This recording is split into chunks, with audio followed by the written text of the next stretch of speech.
27 सितंबर 2024 को इजरायली सेना ने हिजबुल्लाह प्रमुख हसन नसरल्लाह को मार गिराया था। आईडीएफ ने इस हमले में बेरूत पर करीब 80 टन से ज्यादा के बम गिराए थे। ये सभी बम बंकर रोधी थे और इस हमले के बाद ही इजरायली सेना ने सीमित ऑपरेशन के तहत लेबनान पर जमीनी हमला किया था।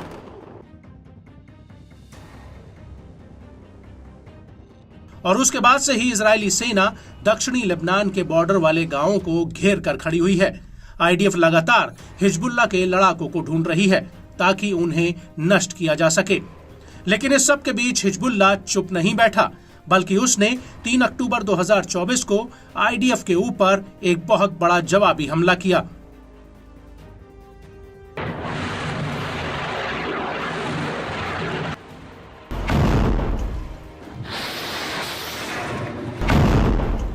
हिजबुल्लाह के लड़ाकों ने लेबनान बॉर्डर पर बनी आईडीएफ की कई सैन्य चौकियों पर ताबड़तोड़ बमबारी की है।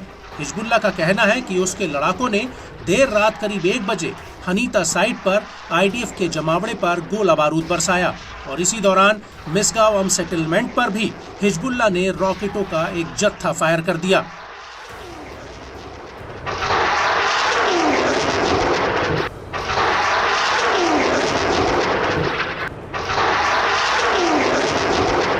हिजबुल्लाह के मुताबिक अगली सुबह करीब 9 बजे येरोन सेटलमेंट में आईडीएफ के जमावड़े वाले ठिकाने पर रॉकेटों का पूरा साल्वो फायर किया गया और इसी दौरान रमीम बैरिक्स पर हिजबुल्लाह ने फलक रॉकेट्स की झड़ी लगा दी।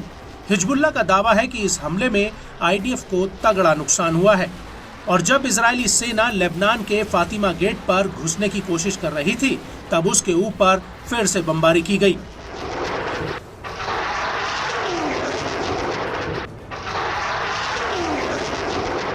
और सुबह करीब 10:45 पर शतूला और अल राहिब सैन्य चौकियों पर भी हिजबुल्लाह के लड़ाकों ने एक के बाद एक रॉकेट दागे और इस हमले के बाद हिजबुल्लाह ने अदामिज सेटलमेंट पर करीब 11:30 पर रॉकेटों का एक पूरा साल्वो फायर कर दिया। हिजबुल्लाह के मुताबिक इस दौरान तबारिया में भी कई रॉकेट दागे गए।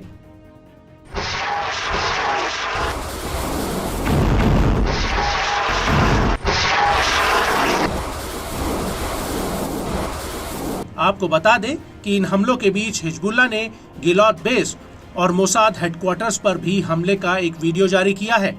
यह हमला खैबर ऑपरेशंस के तहत किया गया था। हिजबुल्लाह के इस वीडियो में साफ दिख रहा है कि पहले सैटेलाइट या ड्रोन कैमरे के जरिए आईडीएफ के ठिकानों को चिन्हित किया जाता है। इसके बाद हरियाली के बीच तैनात एक रॉकेट लॉन्चर से हिजबुल्लाह के लड़ाके दनादन रॉकेट फायर करने लगते हैं।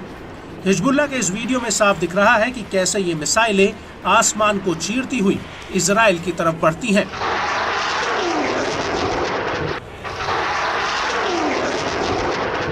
इस हमले के अलावा हिजबुल्लाह का ये भी कहना है कि उसने आईडीएफ की एलीट फोर्स के रास्ते में एक आईईडी बिछा दिया था। आईडीएफ का ये काफिला मरून अल रस और यारून की तरफ बढ़ रहा था, तभी हिजबुल्लाह ने उनके ऊपर हमला कर दिया।